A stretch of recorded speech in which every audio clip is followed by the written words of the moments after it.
Hello students, स्वागत है आपका दीवाने neat and JEE YouTube channel में। मैं प्रांशु अग्रवाल और आज से हम क्लास 11th के स्टूडेंट्स के लिए नया सीरीज शुरू करने जा रहे हैं, जिसमें हम टोटल 11th क्लास का सिलेबस कवर कराएंगे। 11th क्लास में हम कोशिश करेंगे कि 11th तो कवर हो, साथ में जेईई एंड नीट के भी कुछ क्वेश्चन हम यहाँ डिस्कस करेंगे। ठीक है, चलिए तो शुरू करते हैं।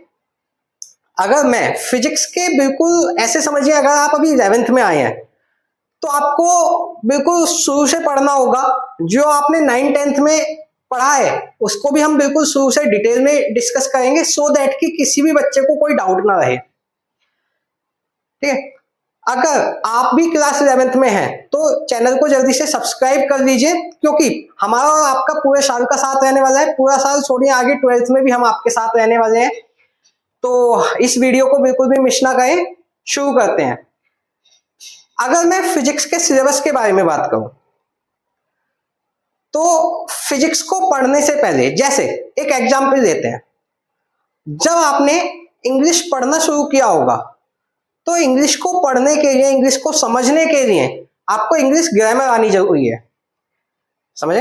अगर आपको लिटरेचर की बुक पढ़नी है तो आपको ग्रामर की नॉलेज होनी चाहिए, वोकैब की नॉलेज होनी चाहिए, तभी आप इंग्लिश की बुक अच्छे से पढ़ पाएंगे, समझ पाएंगे, बोल पाएंगे। तो अगर आपको कोई भी लैंग्वेज सीखनी है तो आप क्या करेंगे, आपको उसकी ग्रामर या उसके बेसिक्स पता होने चाहिए। वैसे ही फिजिक्स की भी एक लैंग्वेज होती है। एक सेंटेंस कहा जाता है कि physics is the mother of mathematics. Physics को पढ़ने के लिए ही मैथमेटिक्स का जन्म हुआ है। समझ गए? मतलब हम कह सकते हैं कि mathematics is the grammar of physics. जो चीजें हमें फिजिक्स में अप्लाई करनी होती हैं, जो चीजें हमें फिजिक्स में अप्लाई करनी होती हैं, वही चीजें हम मैथ्स में पहले पढ़ लेते हैं। तो यहाँ पर प्लस पॉइंट उन बच्चों के लिए रहेगा जो पीसीएम ग्रुप से आते हैं, क्योंकि वो मैथ्स में पहले से ही बहुत सारी चीजें डिस्कस कर चुके होंगे, सीख चुके होंगे, और वो फिजिक्स में डायरेक्टली उनको अप्लाई कर देंगे। लेकिन प्रॉब्लम यहाँ उन बच्चों को थोड़ी सी हो सकती है जो बायोलॉजी बैकग्राउंड से आएंगे, जिनके पास पीसीबी है। तो उन बच्चों के लिए हम यहाँ बेसिक मैथमेटिक्स का चैप्टर पहले शुरू करेंगे। स्टार्टिंग के 2 से 3 वीडियो में या 4 to 5 वीडियोज में हम वो पूरी मैथमेटिक्स कवर करेंगे जो आपके फिजिक्स में यूज होने वाली है। ठीक है, तो चैप्टर का नाम है बेसिक मैथमेटिक्स। हम आज शुरू करने वाले हैं बेसिक मैथमेटिक्स, जो कि यूज होगा आपके फिजिक्स में। ठीक है, सेंटेंस याद रखेंगे, क्या बताया था कि physics is the mother of mathematics. Mathematics का जन्म ही इसलिए हुआ है ताकि आप फिजिक्स अच्छे से पढ़ पाए। समझ गए? जैसे इंग्लिश के लिए इंग्लिश ग्रामर होती है, वैसे ही फिजिक्स समझने के लिए मैथमेटिक्स होती है। चलिए, तो बिना टाइम वेस्ट किए शुरू करते हैं। कुछ इस चैप्टर को हमने कुछ पार्ट्स में डिवाइड किया है, जैसे पहले अलजेब्रा देखेंगे, ट्रिग्नोमेट्री देखेंगे, इंटीग्रेशन देखेंगे, डिफरेंशिएशन देखेंगे। ठीक है, तो ये कुछ 4 to 5 टॉपिक्स रहेंगे अपने मैथमेटिक्स में, जो कि फिजिक्स में बहुत ज्यादा यूज होने वाले हैं। पहला टॉपिक रहेगा आज अपना टॉपिक 1, अलजेब्रा। अलजेब्रा में आपने 9, 10, 6, 7 में खूब फॉर्मूलाज याद किए होंगे, जल्दी से शॉर्ट में डिस्कस कर देते हैं। जैसे आपने एक फॉर्मूला पढ़ा होगा, a प्लस बी का होल स्क्वायर। क्या फॉर्मूला होता है इसका? A square plus B square, A square plus 2ab plus B square. वैसे ही अगर मैं कहूं a माइनस बी क्या होता है, तो a माइनस बी का होल स्क्वायर होता है A square minus 2ab plus B square. Third formula a plus B plus C का होल स्क्वायर, तो इसका फॉर्मूला क्या रहेगा? A square plus B square plus C square plus 2ab plus 2bc plus 2ca। Fourth formula, fourth रहेगा a plus B A minus B, तो ये भी पढ़ रखा होगा आपने, A square minus B square होता है। फिफ्थ, a प्लस बी का होल क्यूब, ये क्या रहेगा? तो a cube plus 3ab, a plus B plus B cube. Sixth a minus B का होल क्यूब, तो a cube minus 3ab, a minus B cube, यहां पर सब जगह माइनस आ जाता है, स्क्वायर वाले में b स्क्वायर प्लस का रहता है, लेकिन यहां सभी जगह माइनस रहेगा। सेवेंथ फॉर्मूला अपना रहेगा a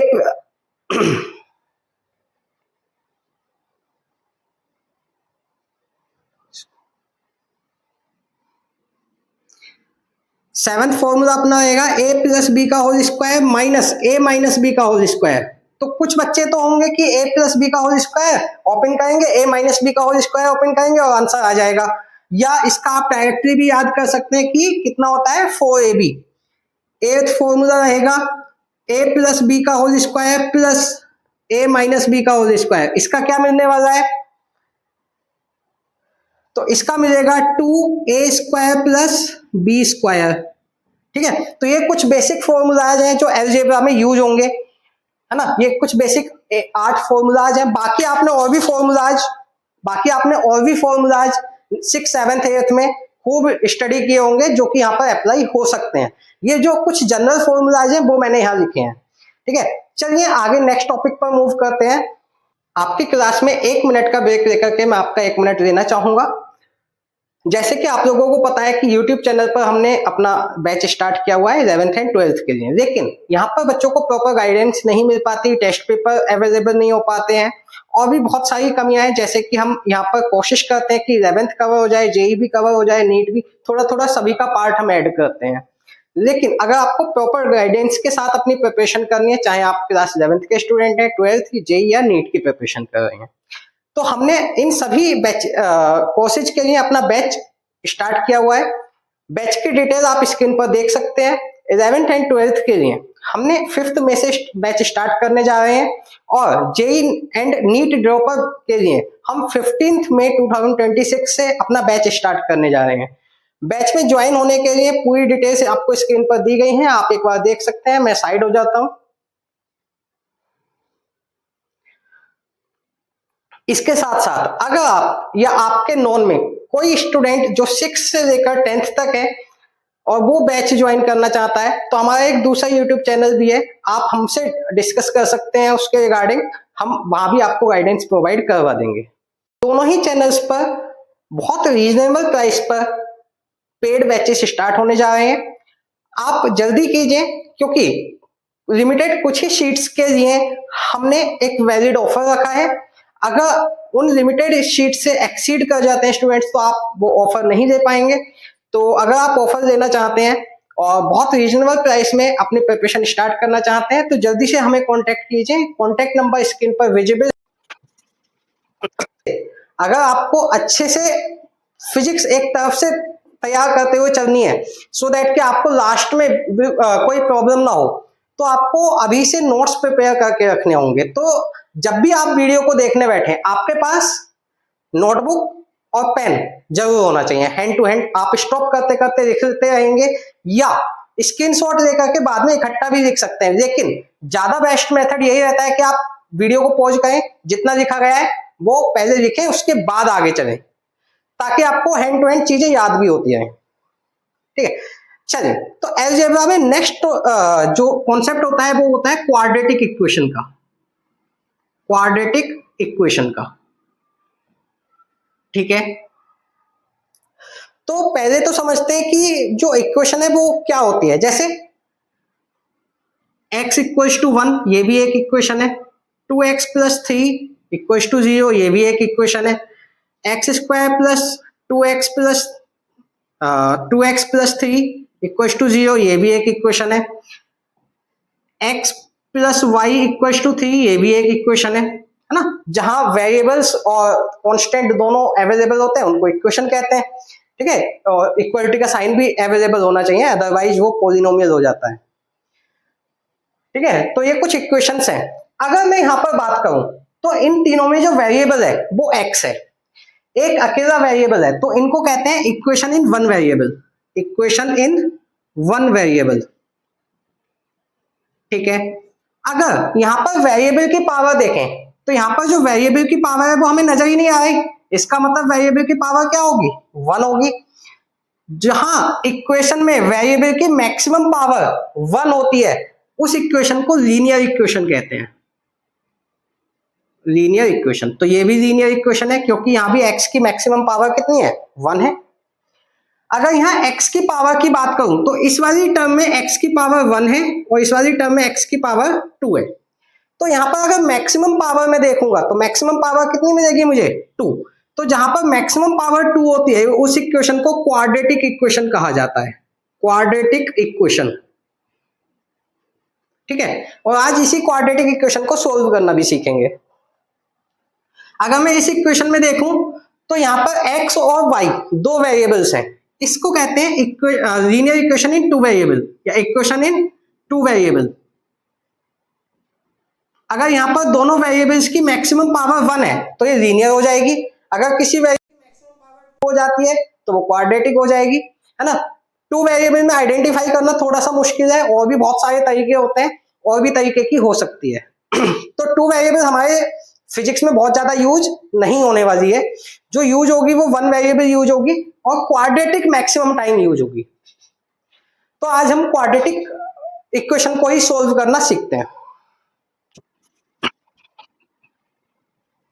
अगर मैं क्वाड्रेटिक इक्वेशन की जनरल फॉर्म देखूं, अगर मैं क्वाड्रेटिक इक्वेशन की जनरल फॉर्म देखूं तो क्या होती है, ax² plus bx plus c equals to 0। ठीक है भाई, एक टर्म होगी जिसमें x की मैक्सिमम पावर 2 होगी, एक अब डिक्रीजिंग ऑर्डर में पावर्स लिखेंगे तो x की पावर 1 भी प्रेजेंट होगी और एक कांस्टेंट नंबर भी प्रेजेंट होगा, इक्वल्स टू में 0 रहेगा। इसको हम कह सकते हैं a क्या है, यहाँ पर अगर मैं a की बात करूं तो a कहलाता है कोफिशिएंट ऑफ x²। अगर मैं b की बात करूं तो b क्या कहलाएगा, कोफिशिएंट ऑफ x, और c की बात करूं तो c को कहते हैं कांस्टेंट टर्म या कोफिशिएंट ऑफ x की पावर 0। यहां x प्रेजेंट नहीं है तो x की पावर को क्या मान लेते हैं, 0 मान लेते हैं। क्लियर हुई बात। ठीक है, अब इसको सोल्व कैसे करेंगे, तो आपने 9th 10th 8th क्लास में खूब सीखा होगा कि क्वाड्रेटिक इक्वेशन के क्या कर दो, फैक्टराइजेशन कर दो। फैक्टर्स भी फाइंड आउट कर सकते हैं, फैक्टर फाइंड आउट करके x की वैल्यू आ जाती है। लेकिन फिजिक्स में आपको मोस्टली ऐसी इक्वेशंस मिलेंगी जिनके फैक्टर्स इजीली नहीं हो पाएंगे, तो उसके लिए आपको क्या करना होगा, आपको यूज करना होगा क्वाड्रेटिक फॉर्मूला। क्या यूज करेंगे अब हम इसकी वैल्यू फाइंड आउट करने के लिए, क्वाड्रेटिक फॉर्मूला।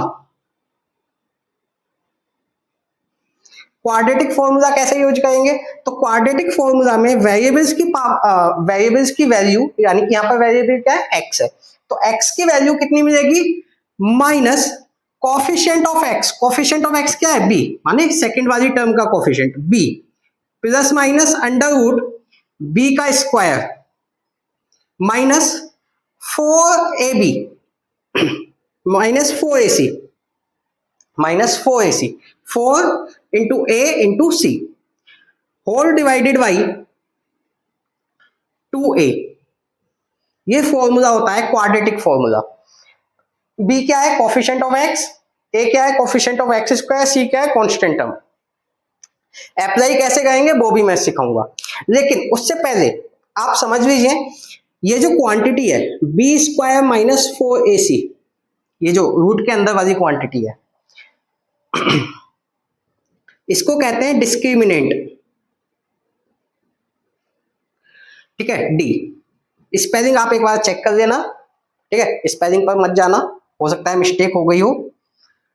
इसकी b² माइनस 4² को क्या कहते हैं, डिस्क्रिमिनेंट या डी। अगर डी की वैल्यू 0 से बड़ी आती है, माने ये वाली जो वैल्यू है 0 से ज्यादा आती है, अंडर रूट के अंदर पॉजिटिव वैल्यू आती है अल्टीमेटली, तो ऐसे में two distinct values of x exist. x की दो वैल्यूज एग्जिस्ट करेंगी, एक बार प्लस वाली एक बार माइनस वाली। ठीक है, अगर d की वैल्यू 0 आती है, डिस्क्रिमिनेंट की वैल्यू 0 आ जाती है, मान लो ये 0 आ गई, तो अब माइनस बी अपॉन 2a बचेगा रूट, जो x की वैल्यू बचेगी वो कितनी होगी, माइनस बी अपॉन 2a, ये तो 0 हो गया।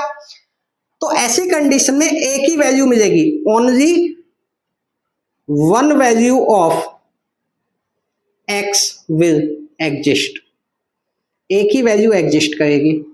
ठीक है, अगर d की वैल्यू लेस देन 0 आ जाती है, d की वैल्यू लेस देन 0 आ जाती है, तो अंडर रूट के अंदर नेगेटिव वैल्यू आ जाएगी, और अंडर रूट के अंदर अगर मान लीजिए ऐसे आ गई -2, तो अंडर रूट के अंदर कभी भी माइनस वैल्यू एग्जिस्ट ही नहीं करती है, ये इमेजिनरी नंबर के अंदर आ जाता है, जो कि मैथ्स वाले बच्चे मैथमेटिक्स में पढ़ेंगे, फिजिक्स में बहुत ज्यादा यूज नहीं है, जहां होगा वहां बता दिया जाएगा।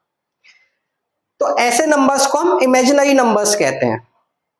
ठीक है, इसका मतलब अच्छा, इमेजिनरी नंबर्स क्या होते हैं वो थोड़ा सा समझ लो। आज तक हमने जितने भी नंबर्स पढ़े हैं उन नंबर्स को हम देख या फील कर सकते हैं।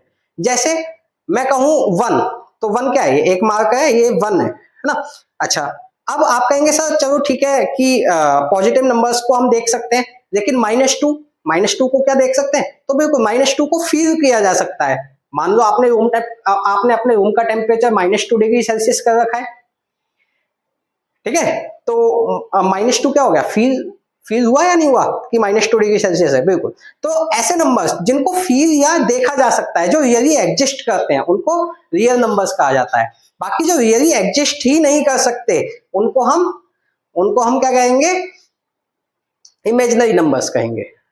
ठीक है, तो अगर d की वैल्यू 0 से कम आती है, तो ये जो नंबर है ये इमेजिनरी नंबर हो जाएगा। तो ऐसी कंडीशन में हम कहेंगे कि no real value of x will exist, x की कोई भी रियल वैल्यू एग्जिस्ट नहीं करेगी, x की कोई भी रियल वैल्यू एग्जिस्ट नहीं करेगी। क्लियर हुई बात या नहीं? ठीक है, समझिए यहां तक। ठीक है, तो क्वाड्रेटिक फॉर्मूला ये लिख लीजिए, इंपॉर्टेंट है आपके लिए। ये भी लिख लीजिए कि x की वैल्यू कब एग्जिस्ट करेगी, कब a की वैल्यू मिलेगी, कब दो वैल्यूज मिलेंगी, ये बात आपको ध्यान रखनी है। ठीक है, चलिए आगे देखते हैं। अच्छा, एक चीज और याद रखेंगे कि हाईएस्ट वैल्यू जो होती है x की पावर की, हाईएस्ट x की वैल्यू की जो हाईएस्ट पावर होती है, या कह सकते हैं वेरिएबल की जो हाईएस्ट पावर होती है, वेरिएबल की जो हाईएस्ट पावर होती है, जैसे यहाँ पर हाईएस्ट पावर कितनी है, 2 है, तो वेरिएबल की दो वैल्यूज मिल सकती हैं। वेरिएबल की कितनी वैल्यूज मिल सकती है? यहाँ पर पॉसिबिलिटी क्या है, 2 मिलने की। अब वो हो सकता है रियल हो, इमेजिनरी हो, या एक ही हो जाए, मैक्सिमम 2 मिलेंगी। ठीक है, एक वैल्यू कब मिलेगी? तो अभी बताया था जब डिस्क्रिमिनेंट की वैल्यू 0 हो जाएगी, माने b² - 4ac की वैल्यू 0 हो जाएगी। अभी टेंशन मत लो, अभी हम क्वेश्चंस भी करके देखेंगे इसके ऊपर, किस तरीके से क्वेश्चन आ सकता है या कैसे हम सोल्व कर सकते हैं। ठीक है, चलिए, तो वैल्यूज, अच्छा, जो highest power of the variable होती है, जो highest power of the variable होती है, उसी को हम डिग्री भी कहते हैं। तो ऐसी इक्वेशन जिसकी डिग्री 2 होती है उसको क्वाड्रेटिक इक्वेशन कहा जाता है। आप ऐसे भी बता सकते हैं किसी को। क्लियर? चलिए, अब मान लीजिए एक ये इक्वेशन मैंने लिखी है, ये क्वाड्रेटिक इक्वेशन है। यहां पर जो x की वैल्यूज आई हैं, सपोज कर लेते हैं 2 वैल्यूज आई हैं, अल्फा एंड बीटा। x की कितनी वैल्यूज है? x की वैल्यूज है अल्फा एंड बीटा। ठीक है, जिनको आप क्लास 10th 9th 10th में रूट्स भी कहते थे। तो अगर क्वाड्रेटिक इक्वेशन गिवन है, तो सम ऑफ रूट्स कितना होगा? तो सम ऑफ रूट्स का फॉर्मूला, यानी कि अल्फा प्लस बीटा का फॉर्मूला कितना होता है? -b/a। प्रोडक्ट ऑफ रूट्स का फॉर्मूला माने अल्फा बीटा इक्वल टू क्या होता है? c/a। ठीक है, चलिए, अब अगर आगे देखें तो अब क्वेश्चन करके देखते हैं।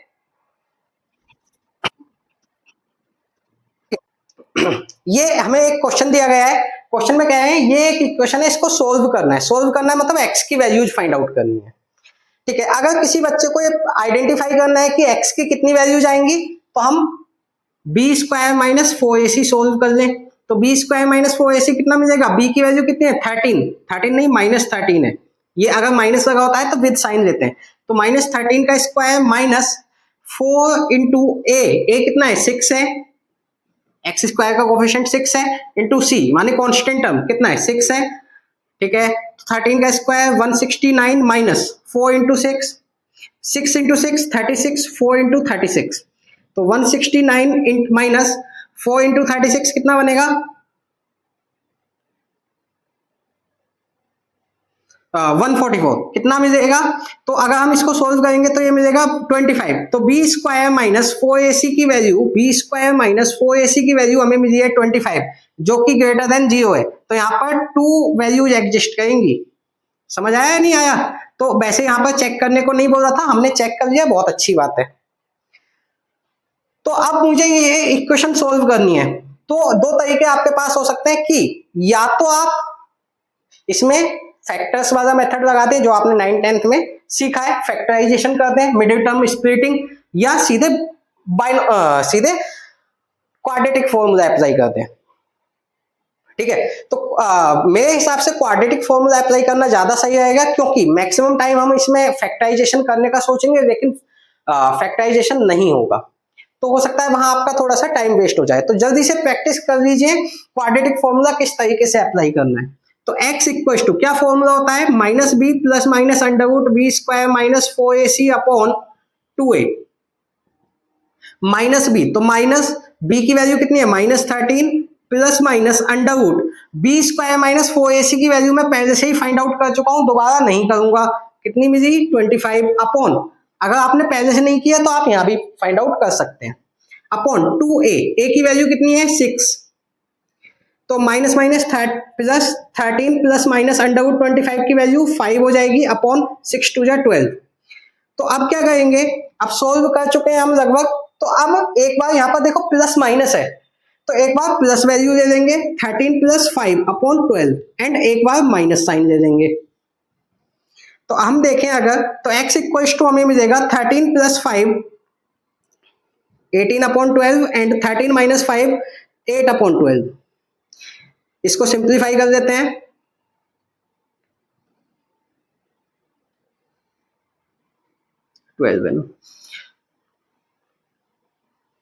तो हमें मिलेगा 3/2 एंड 2/3। x की दो वैल्यूज हमें मिल गई, हम सोल्व कर चुके हैं। अपना न्यूमेरिकल जो भी फिजिक्स का होगा हम यहाँ पर इसको यूज कर देंगे। ठीक है, तो जल्दी से इसको नोट डाउन कर लीजिए, आगे चलते हैं।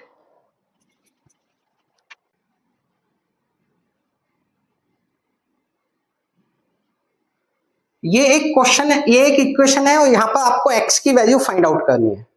ये क्वेश्चन आपको घर से अटेम्प्ट करना है। आंसर मैं बता देता हूं क्या आएगा, आप एक बार सोल्व करके चेक कर लेंगे। आंसर मिलेगा आपको x की दो वैल्यूज मिलेंगी, a plus B upon 2 and a minus B upon 2। ठीक है, ट्राई करेंगे, नहीं होगा तो कमेंट बॉक्स में बताएंगे, मैं नेक्स्ट वीडियो में आपके साथ इस क्वेश्चन को सोल्व करूंगा। ठीक है,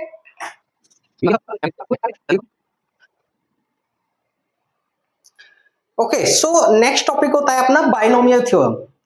बाइनोमियल थ्योरम में क्या होता है, जैसे मान लीजिए अभी हमने एक फॉर्मूला पढ़ा, a प्लस बी का होल स्क्वायर कितना होता है? a square plus 2ab plus B square. Next अगर मैं कहूं a प्लस बी का cube equals to a cube plus B cube plus 3ab a plus B. अब अगर मैं कहने लगूं कि a प्लस बी का होल 4 क्या होगा, तो सर इसका तो फॉर्मूला ही नहीं पढ़ा हमने, चलो छोड़ो। अगर मैं कहने लगूं a प्लस बी की पावर 10 का क्या होगा, तो ये भी नहीं पढ़ा, है ना। तो इस टाइप के क्वेश्चंस को हम सोल्व कर सकते हैं बाइनोमियल थ्योरम की हेल्प से। देखते हैं, देखो बाइनोमियल का मतलब होता है दो टर्म्स, तो a और b, ऐसी टर्म्स जो जिनमें ऐसी एक्सप्रेशंस जिनमें दो टर्म्स होती हैं, उनको हम बाइनोमियल थ्योरम की हेल्प से फाइंड आउट कर सकते हैं। चाहे यहाँ पर पावर 10 दे दो, 100 दे दो, कितनी भी दे दो, हम इसको सोल्व कर सकते हैं। ठीक है, तो अगर मैं बाइनोमियल की ओरिजिनल फॉर्म देखूं, तो ओरिजिनल फॉर्म तो बहुत लेंथी होती है, NC0, यहाँ पर कॉम्बिनेशन भी यूज होता है, तो जो कि फिजिक्स में हम कभी यूज नहीं करेंगे। ठीक है, हमें जो फिजिक्स में यूज करनी होगी वो टर्म मैं आपको बाइनोमियल थ्योरम की बता देता हूं। फिजिक्स में जो मैक्सिमम टर्म्स बनेंगी वो इस तरीके से बनेंगी, पहली टर्म 1 होगी और दूसरी टर्म समथिंग कुछ भी हो सकते हैं, मान लीजिए x है कि पावर n, अब ये n कुछ भी हो सकते हैं, 2 3 4 100 1000 कितनी भी हो सकती है। और साथ में जो कंडीशन बनेगी ना वो ये बनेगी कि x जो होगा वो 1 से बहुत छोटा होगा। x जो होगा वो 1 से बहुत छोटा होगा। ठीक है, यहां पर प्लस भी हो सकता है या माइनस भी हो सकता है। ठीक है, ये जो पावर है ये प्लस भी हो सकती है, माइनस भी हो सकती है। आपको कुछ नहीं करना, अगर ये कंडीशन बन रही है कि फर्स्ट टर्म 1 है और दूसरी टर्म जो है 1 से बहुत ज्यादा छोटी है, तो आपको सीधे सीधे 1 एज इट इज लिखना है, प्लस माइनस इस पावर की मल्टीप्लाई सेकंड वाली टर्म से कर देनी है, तो n इंटू एक्स, ये आपका आंसर हो जाएगा। फिजिक्स में ये बाइनोमियल थ्योरम यूज होती है। अगर आप ओरिजिनल मुझसे पूछना चाहते हैं कि सर बाइनोमियल थ्योरम की ओरिजिनल फॉर्म क्या होती है, वो भी हमें एक बार बता दो, तो कमेंट बॉक्स में बता देना, मैं आपको समझा दूंगा, लेकिन फिजिक्स में उसका यूज नहीं होगा। मैथ्स वाले बच्चे मैथ्स में पढ़ लेंगे, उनका मैथ्स में आएगा, काफी इंपॉर्टेंट टॉपिक है, लेकिन फिजिक्स में यूज नहीं होगा। आज हमने बेसिक मैथमेटिक्स के 2 टॉपिक्स कवर किए हैं। बेसिकली टॉपिक तो एक ही कवर हुआ है, अलजेब्रा। अलजेब्रा के अंदर हमने बेसिक फॉर्मूलाज देखे, फिर क्वाड्रेटिक इक्वेशन देखी और फिर बाइनोमियल थ्योरम देखी। अब आगे के टॉपिक्स कल की वीडियो में डिस्कस करेंगे। यहां तक पूरा आपका रिवीजन हो जाना चाहिए, नोट्स प्रिपेयर हो जाने चाहिए, कोई भी बैकलॉग नहीं बचना चाहिए आपका। अगर बैकलॉग रह गया तो वो फिर इकट्ठा होता चला जाएगा, आपके लिए प्रॉब्लम हो जाएगी। ठीक है, तो हमारे साथ जुड़ने के लिए चैनल को जरूर सब्सक्राइब कर लीजिए, सो दैट कि जब भी हम वीडियो अपलोड करें आपके पास नोटिफिकेशन जरूर चला जाए। और इस चैनल को फ्रेंड्स के साथ भी शेयर कर दीजिए, सो दैट कि वो लोग भी हमारे साथ जुड़ जाएं। और हमारे जब सब्सक्राइबर बढ़ते हैं तो हमें भी मोटिवेशन मिलता है, हमारा भी मन करता है कि आपके लिए कुछ नया शुरू किया जाए। तो जल्दी से फ्रेंड्स के साथ शेयर करो, और अगर क्लास में कोई भी डाउट है तो कमेंट में you are free to ask, बिल्कुल फ्री हो, आप कुछ भी पूछ सकते हो। ठीक है, ओके, थैंक यू।